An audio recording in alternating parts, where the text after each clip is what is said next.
Does it ever feel like you're a marketing professional just speaking into the void? Well, with LinkedIn ads, you can know you're reaching the right decision makers. You can even target buyers by job title, industry, company, seniority, skills. Wait, did I say job title yet? Get started today and see how you can avoid the void and reach the right buyers with LinkedIn ads. We'll even give you a $100 credit on your next campaign. Get started at linkedin.com/results. Terms and conditions apply.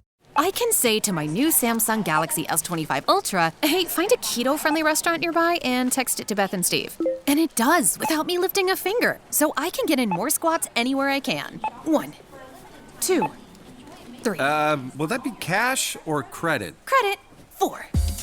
Galaxy S25 Ultra, the AI companion that does the heavy lifting so you can do you. Get yours at Samsung.com. Compatible with select apps. Requires Google Gemini account. Results may vary based on input. Check responses for accuracy. This episode is brought to you by Walmart. New beauty is in bloom at Walmart, and it's all about springtime radiance. From Drybar, Tula Skincare, and hundreds more available online, Walmart has the premium brands you want and this season's on-trend products for flawless, glossy hair and hydrated skin.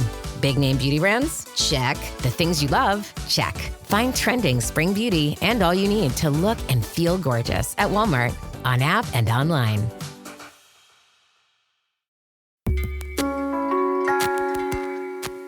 From the Boston Globe, this is Love Letters.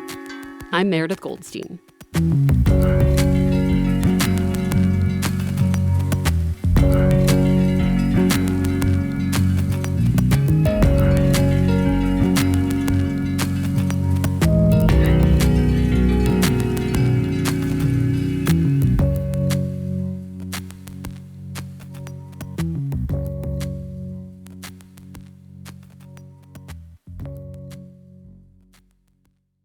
So my boyfriend, he occasionally likes to play video games.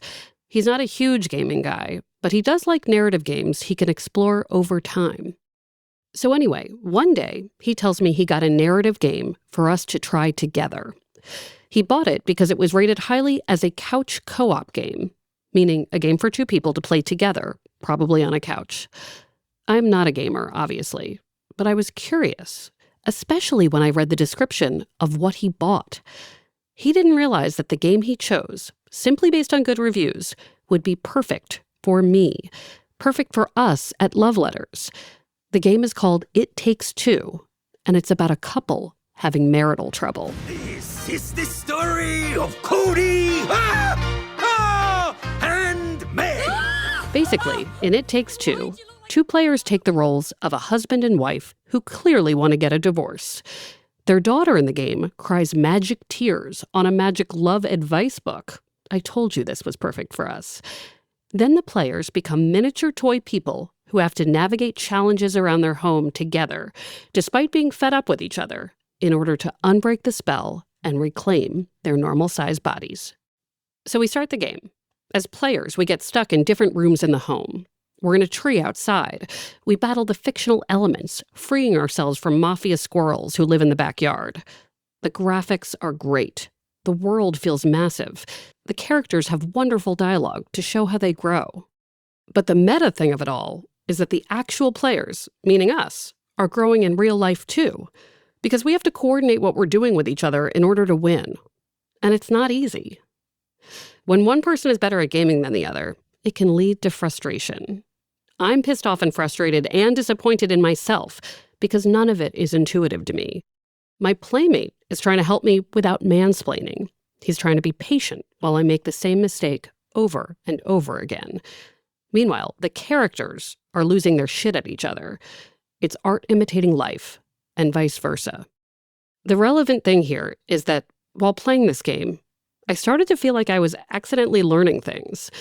And that made me wonder, in this season about change, could video games change me, or any of us, for the better? Today's story might give us an answer. It's about a man who says he's been changed by video games. They've helped him understand romantic love, his identity, and given him confidence as he engages with the real world. My name is Anthony Ureña. I am born and raised from Brooklyn, New York, currently living in Jersey. I'm the youngest I have three brothers and one sister. And then the next youngest is about 10 years older than me. So I was always the baby of the family. I come from a family of Dominican American immigrants. And I was the first to be born here. So in my family's eyes, I was always the one true American child. And so a lot of hope and expectation was placed on me. One of the biggest forces in Anthony's young life was his dad. My beloved father, Antonio Francisco Ureña, he was such a hardworking man. For majority of my life, all I've known him to be, other than my father, was a taxi driver. He was actually a local cab driver. He wasn't exactly an emotive type of person. He was very funny, loved to play pranks on his kids, on my mom and all of that. But beyond that, I never knew what was going on in his life and his world. But one thing I always found peculiar was his love of Pac-Man, specifically that one video game. My siblings and I all grew up playing video games together. We'd always have like a Nintendo at home, eventually a PlayStation, all of the systems. As they came to be released, we would eventually get them in the household. But my father would not want to play any of the new stuff. He didn't care about Super Mario. He didn't care about Pokemon, which I love, but he always loved Pac-Man. And he told me that, yeah, I just grew up playing that. We had an arcade nearby where I lived, where I grew up on the Dominican Republic. And it was just a game that I would play all the time. But as I'm looking back on it, a crucial part of how I connected with my father back then, it was those quiet moments of us taking turns playing Pac-Man that really fostered my ongoing love for video games as not just a form of entertainment, but a way of connecting. Pac-Man teaches Anthony about connection. But more than that, it leads his perspective on what to value from a young age, that it's okay to care about something beyond work, and to spend money on things that bring joy. But it wasn't all fun and games. Anthony spends a lot of childhood very focused on school, aiming to be this incredible success story for his immigrant parents. And amid this pressure, he's also dealing with new feelings and trying to figure out who he is. So, I identify as queer, as a gay man, and growing up, I don't know the exact year or age when I had that realization, like, I'm not what the typical norm is that I'm seeing around me, because I'm noticing that everybody is, if you are a man, you're supposed to be interested in women. But I do remember that there was at one point at an early age where I'm realizing that I don't necessarily share those emotions. And I didn't know if I felt safe sharing that difference with my family. I remember sitting in my bedroom, which I shared with some of my brothers, and we were watching a wrestling match like WWF. And one of the wrestlers, he comes out, and the theme, most of the wrestlers, as they come out, they have a particular theme song attached to them. And this one wrestler had one called like Sexy Boy. And I remember hearing the lyrics like Sexy Boy, things like that. The wrestler's name was Shawn Michaels, and he did have a whole routine. And as a kid, I'm forgetting how old I was definitely a child, maybe like 8 or so. I remember telling my brother, like, that's a good song because he is a sexy boy. And my brother immediately looks at me, he's like, what did you just say? I was like, that's a perfect song for him because he's a sexy boy. Look at him. And he told me, like, you never say that. Never say that again. This is not something that you say about anyone or anything. Because I remember him just moving on and me not feeling safe following through for any further. But I think that was a point in time where I realized, like, is there something wrong about my sense of attraction? And as I would grow up, I felt a little bit more, I guess, like I had to be more silent or careful about what I said with respect to who I was attracted to or my particular romantic desires. As he grows up, Anthony doesn't have examples of gay stories in his real life. He can't really talk about that part of himself with those around him. But in games, especially the newer ones, where there are big stories and plots about the complexity of love, it's all there. Big emotions, characters who can be and date whoever they want. And these possibilities within video games open Anthony's world to more. There's one game Anthony recalls as really representing how he felt about love at the time. It was Final Fantasy X, which came out in 2001. This is a role-playing game in particular, and for me, it features one of my favorite love stories of all time across film, movies, music, anything. And not to get too much into the details of the story, but in particular, the larger thing that you see going on is sort of this story of fated lovers who, by virtue of their circumstances, are fated to never actually be together. And so they have these shared moments in time where, they're battling this great evil, they're supporting one another, but then at the end, there's this really heartbreaking moment where part of what they need to do in order to end this big challenge they're confronting is to actually, it involves self-sacrifice, and one of them ends up not being in the picture anymore. And so it sort of ends with this very hopeful yet extremely bittersweet moment where Yuna, the female protagonist, she is essentially grateful that they've got rid of this big challenging monster and all of that, and they've saved the planet.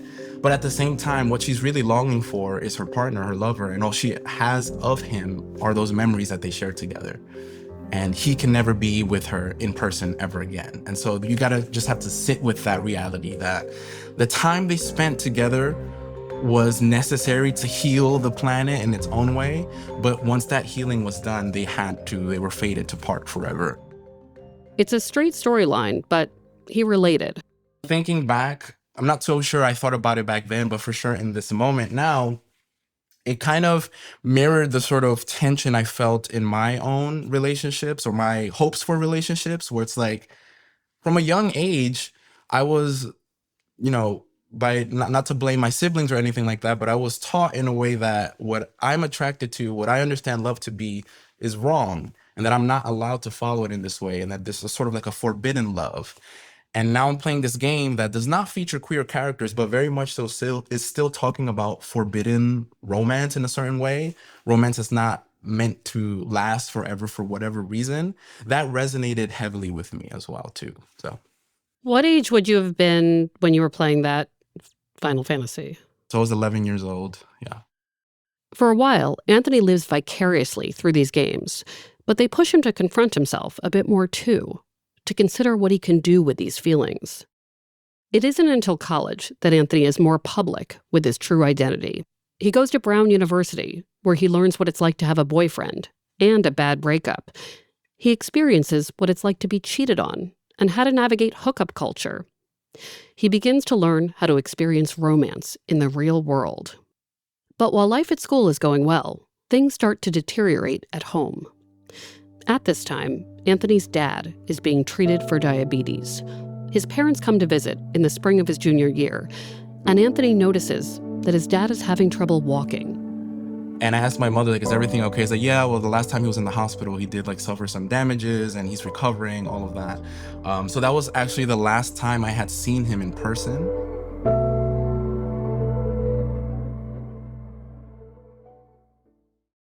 After the death of his father, Anthony decides to move closer to home.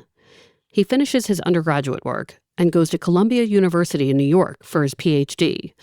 Between school and grief, it's a difficult time. But video games played a huge role in sort of how I navigated the stress of that process as well, too. Writing a dissertation, I remember spending hours at the computer typing away, and then the one way I found a way to catch my breath was to just shut it all off and turn on a video game. I think now about playing the original Super Mario Brothers game during my parents' divorce in the early 90s. I tell Anthony it was soothing for me. I imagine that playing games was part of his healing process too. What you mentioned about self-soothing through video games, that was absolutely something that I'm not sure I was consciously doing, but it's absolutely the effect that I experienced at that time. Because oftentimes the larger public conversations we have about video games are that it's a form of escapism, that it's a form of mindless indulgence. But what I found that, yes, there was a bit of escapism there as well, too. It did trigger a sense of mindfulness, of being present in something other than the difficulty of whatever the circumstances are in that time period. As Anthony heals, he also starts to love more. He meets new people and has more significant romantic relationships. One big one is in 2015. I had just gotten out of a separate relationship with someone who I had met on a dating app. It was like Tinder or something. And it was a typical early 20s romance where you meet somebody, you hit it off, and we had dates here and there. We'd go have dinners at restaurants. It was nothing in particular of note. That relationship soured down the road, however, because I had learned that this person was not yet out to their family and was not actually comfortable with himself about his sexuality. So that actually led to a lot of misplaced rage and anger that was projected onto me. That was the first time I had ever engaged in a relationship that involved so much emotional and in certain respects like physical turmoil, that when it ended, it was shocking, but it was also a huge relief because it sort of clued me in that, oh, romance isn't so cut and dry or clear and easy as we think it is. It's not like the clear and fun narratives and the beautiful narratives we see in video games or movies or books, but that it's messy and it can be really challenging. I remember feeling like, well, that was my first ever boyfriend out of college. Is that what love is going to be like in New York City? I'm not too sure I want to do this. So I am just putting a moratorium on relationships across the board. I am here for like situationships, fun flings, whatever comes my way. I'm not looking for anything serious. So I need to table that. And I also need to relearn what it means to love myself. Of course, just as Anthony is setting out to prioritize himself, as opposed to romantic relationships, he's thrown an unexpected challenge, a new possibility. I have a core group of girl friends, and we've known each other since middle school, commiserating with them about this particular relationship. One of my best friends, she tells me like, I don't know if you're ready for a relationship just yet, but if I can be honest, and this is her speaking to me, if I can be honest, there's this one guy who I work with, and I think you guys would hit it off, and I think he's really cute, and I think you think he's cute.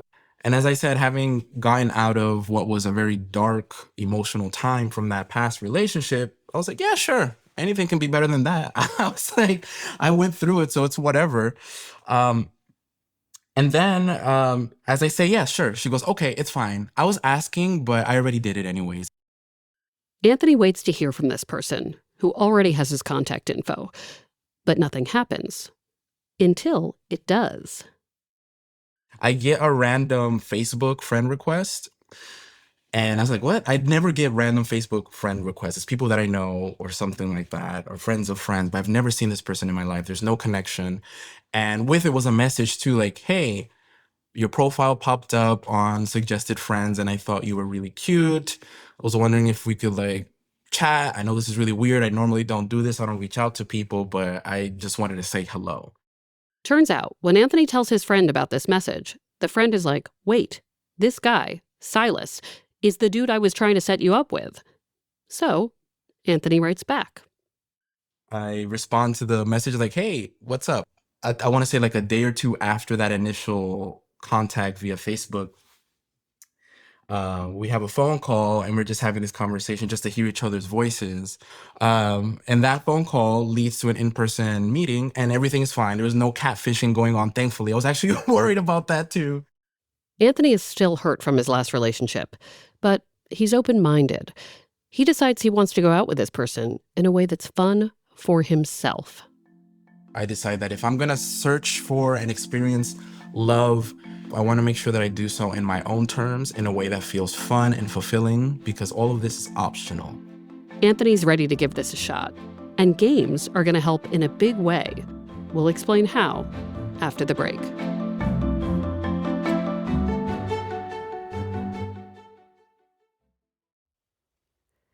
This show is sponsored by BetterHelp. I know therapy feels like an investment in time and money, but in my life, that investment has been worth it. So worth it. I've become a happier and more grateful person these days because of therapy. I figured out boundaries. I like myself more. I think therapy is probably why I can focus more on the things I love as I actually love them. For me, therapy isn't about life's worst moments. It's about my life, getting the most out of every day. This is where I can say that with over 30,000 therapists, BetterHelp is the world's largest online therapy platform, having served over 5 million people globally. It's convenient, too. You can join a session with a click of a button. Your well-being is worth it. Visit betterhelp.com/loveletterspod today to get 10% off your first month. That's BetterHelp, HELP.com/loveletterspod. Hey everybody, I want to know what's on your mind about your relationship life. And in case you didn't know, Love Letters is also an advice column. When you write into Love Letters, it's anonymous, you get advice, and you help others by letting them know they're not alone with their problems. We love questions about things like dating fatigue, the frustrations of being in a situationship, what it feels like to be married after just a few years. Ask away. Let's tackle it all together. Again, it's anonymous. Send your letter to loveletters@boston.com. That's loveletters@boston.com. Hey, Fidelity. How can I remember to invest every month?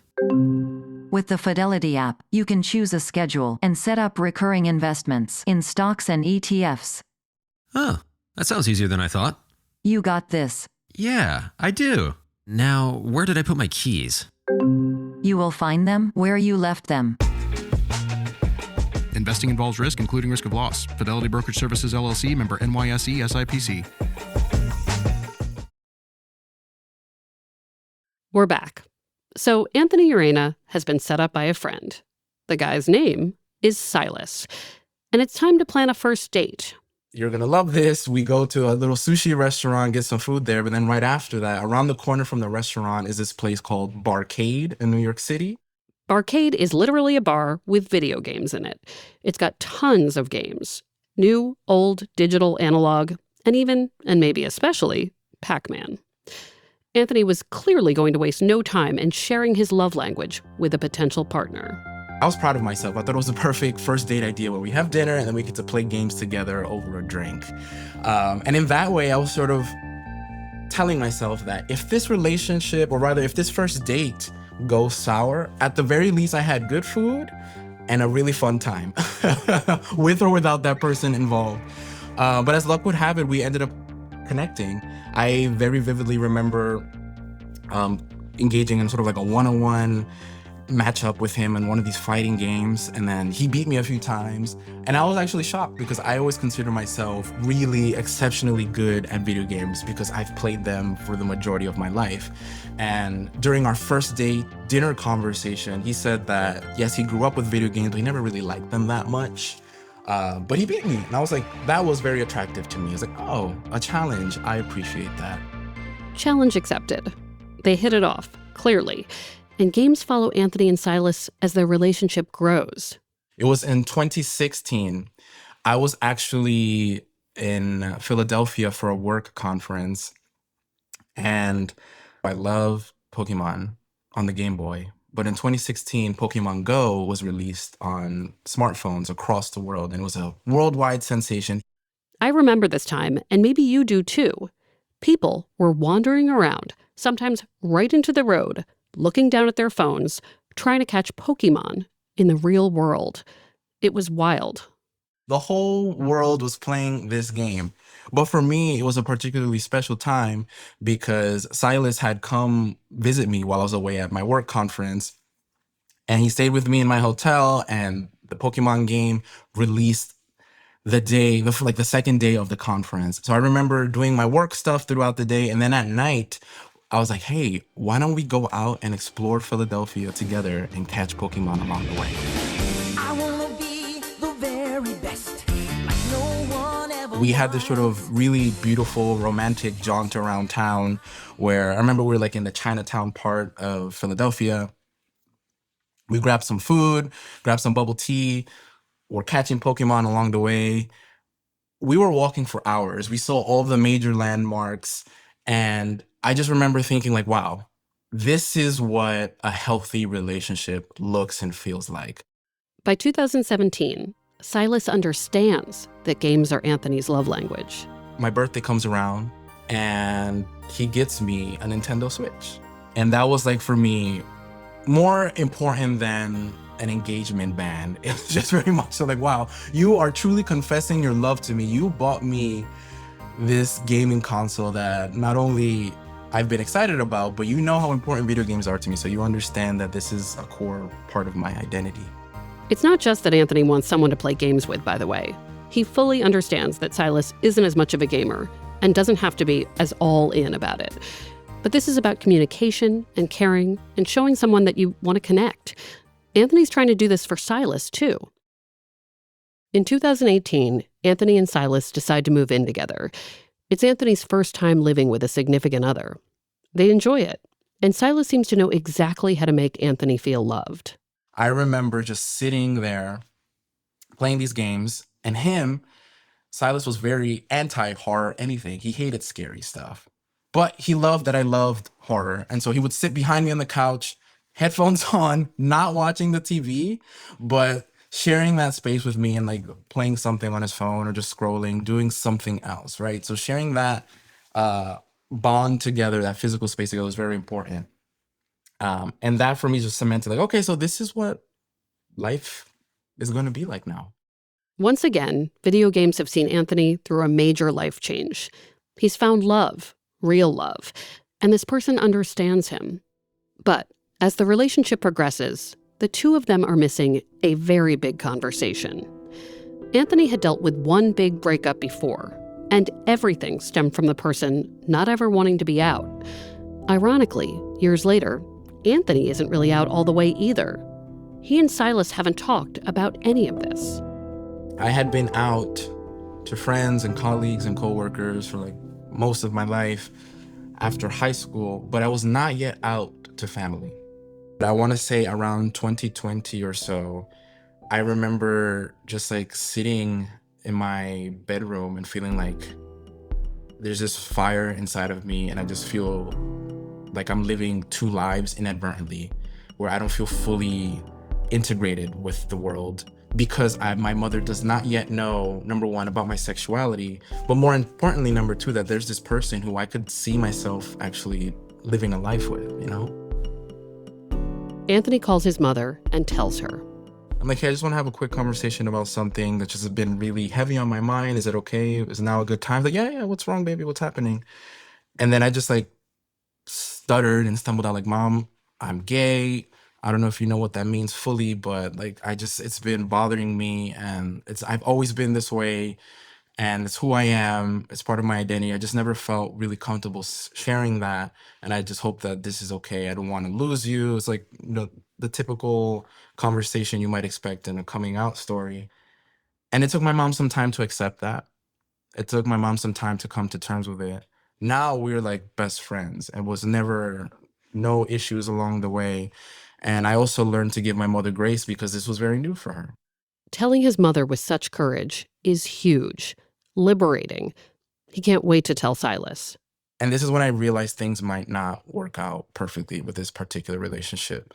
Because Silas tells me, he's like, I'm really happy for you. I'm really happy that you were able to have that conversation. And like, I'm so glad that you have such a loving and understanding mother. He's like, but I hope you know that I'm never going to be able to do that on my end. And I asked him, like, what do you mean by that? He says, well, my parents are older.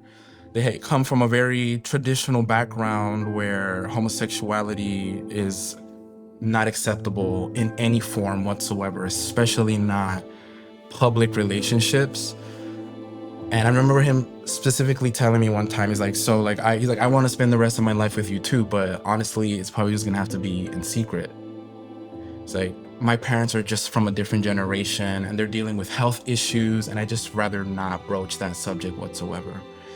And then I say like, oh, okay, I understand. I know that's a really challenging thing, but I just have a question, like in a hypothetical future where let's say we want to get married or something like that, how's that gonna work out? And he says like, we're just gonna have to like do it and have a private marriage. Nobody has to know.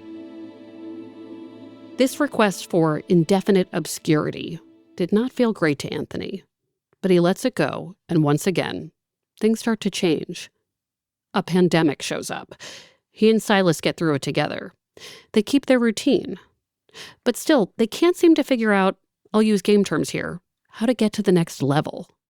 Especially after the quarantine lockdowns, and especially after the weirdness of that conversation about maybe not being on the same terms about our relationship and what he wants and whatnot.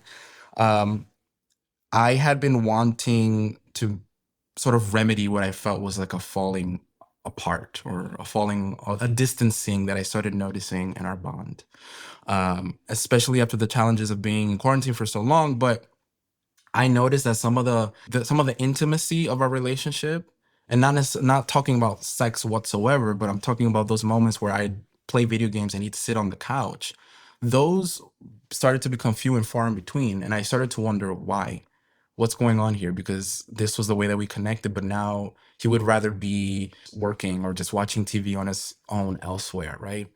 And so I started noticing what felt like a distancing that I thought video games could remedy, because it had been a glue for the longest part in our bond. And so 2022 rolls around. I get this game called It Takes Two. If you're familiar with it. As you recall, I am familiar with it. It's the game I talked about at the start of the episode. The game is this entire metaphor about working through relationship challenges. And I pick it up and I tell Silas, like, hey, I got this really fun game. It got a lot of rave reviews. It's winning a ton of awards. I think you'll really enjoy it. Let's play it together. And Silas is like, yeah, you know what? Why not? Let's do it.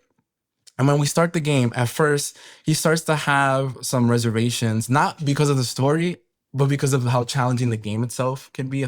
But after he had worked through that, after that, he can actually start to sit with the story. And all of a sudden, I notice his demeanor changes completely, because this story is dealing very explicitly with stuff about love that might be lost, the sort of bickering that happens in partnerships, larger questions about what do we do about our child, like work stress, all of this stuff. It's very human. It's very true to the human condition. And at one point he comments like, oh, I don't want to play this anymore. And I'm like, why? What's wrong? I was like, is it still too hard? He's like, no. Like, this game is way too serious. It's getting way too deep. I have no interest in following through with this. I was like, okay. It was very weird for me. I didn't know how to process that. And so at this point, I tapped on one of my best friends, Ethan. And Ethan and I have played video games for a very long time. We met in graduate school. And this is very much so a platonic friendship. But I start playing through this game with him, and I'm having this conversation. We're playing online. He's not physically with me. He's at his home, I'm in my home, and I have a headset on, and I'm talking to him. I was like, yeah, Ethan, I actually bought this game for, sort of get closer to Silas, but like he hates it. He can't get into it. He's like, what do you mean? And he's like, it's just not into the story. It's not any game. It's like, he's not into the gaming, how it works. And so it become this thing where Ethan and I would hop on this game and have these sort of impromptu pseudo therapy sessions where we're focusing on the game, and like our bond, our friendship is deepening because of the challenges we're surmounting together. But it's also affording me an opportunity to start to just recognize like, oh, my partner's growing distant from me, and I'm coming to terms with that. And I think I myself too may be growing distant from my partner. Missing through all of this is Silas. Over and over. Silas hasn't played the game since setting down that controller. Maybe it set off something too close to home. In any case, the relationship has changed. So this is February 2022 where we start playing this game, right? Fast forward to the fall of 2022. Ethan and I, both very busy. We would find time to play the game. We actually only finished the game last week. Don't tell me what happens. No, I will not. I mean, I kind of can guess, it's but so I don't. Beautiful. But it's I don't so know. beautiful, yes. But because of our work schedules, it took us some time to get through it. But every single time we've had these sort of like wonderful conversations. And like Ethan, I tell people all the time, as quirky as that dude is, his friendship, the intimacy of that friendship clued me into what a healthy relationship in general looks like, right? And so I tell Ethan all the time, I was like, let me backtrack a little bit. As Ethan and I are playing, fall of 2022 comes into the picture. And this is when I suddenly become privy to the fact that Silas, despite all of his grand gestures of love and commitment in our relationship, I find out that he was engaged in some infidelity. And that was really hard for me to come to terms with, because for some reason I had believed in my head that like he would never be that type of person, given everything that we've gone through together, all of these adventures we've gone on, we travel, all of this stuff. Why? It just felt very out of left field. And in many ways, and I don't want to spoil the game, but some of the things that happen in the plot, like I started seeing, it was resonating with things that were happening in my life. It was shedding new lights and new perspectives on things I had gone through already in that prior relationship. And this is when I realized, like, oh, we have grown into different people. We had been together for almost 7 years at that point. And so that distance that I had sensed was very much so real once I had clarity and affirmation. And I remember feeling scared because this is like, again, I thought this was my one big love story, but then ends up taking a turn that I can't exactly anticipate. Silas and Anthony decide to break up, but their lease isn't up for another few months. I decided, like, let's just split the apartment in half. You stay over there, I stay over here, and we'll just write it out and we'll make moves after that. Video games, that self-soothing capacity that they have, it saved me. It saved me so much. Coming home, being able to put on the headset, navigating a completely different world apart from my own, but then having active conversations with my support network, my friends, the people who I love and cherish, that really made me feel that I was not alone in this process. Thinking back to different eras of your life, how did being a video game person change you? Apart from the entertainment they offer, I've always been drawn to games that teach you something. Many of the games I've played, such as Destiny 2, for example, at surface level, it just looks like you have these fun, colorful weapons and then you're shooting aliens. But they involve a lot of critical thinking. There's a whole genre of games that are called Souls-like because they are intentionally very difficult. And the sort of motto of these games is that things are challenging, but just because something is challenging doesn't mean it's impossible. You can still show up and work it out. I remember applying for a grant for my research that I got denied and rejected a few times. But then eventually, after many edits, I got that grant down the road. And when I was doing those rewrites and those edits, I kept thinking about Dark Souls and how there was this one boss that took me an entire month to beat because I just had to get good. I just had to figure out the strategy. It taught me resilience and perseverance. And so I've always, I guess, I wouldn't say, well, yes, I would say that the video games themselves help nurture these inherent qualities, this sort of sense of perseverance and this resolve to, like, just never give up, this will to succeed despite all costs. Anthony and Silas parted ways in 2022. Anthony is now single and looking, with no pressure. Anthony put me on the spot by asking me to consider what work I'm doing to improve the gaming experience for my playing partner, because I suck at games, and I guess I could practice. And if I practiced, it would be more fun for both of us. I guess this means, for me, it's time to practice, to improve, to learn to get camera perspective so I can go from beating a pack of squirrels to finally escaping a room full of marbles. Maybe games are more than we think they are. Perhaps, in their evolution, they have become supportive, reflective, more than just pictures on a screen. And perhaps by playing them, we can become more aware of ourselves, of our partners, and of the world around us. Ready, player one.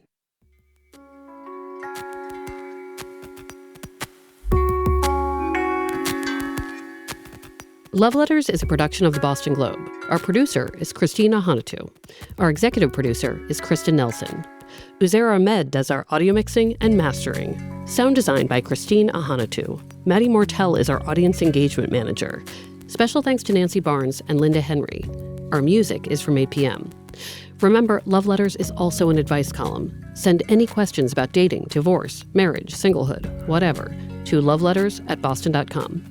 And if you like this show, please leave us a review. Learn more at loveletters.show.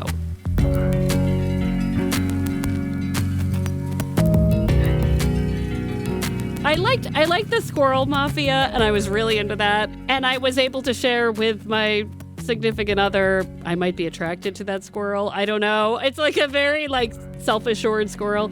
But anyway. I'm Meredith Goldstein. Thanks for listening.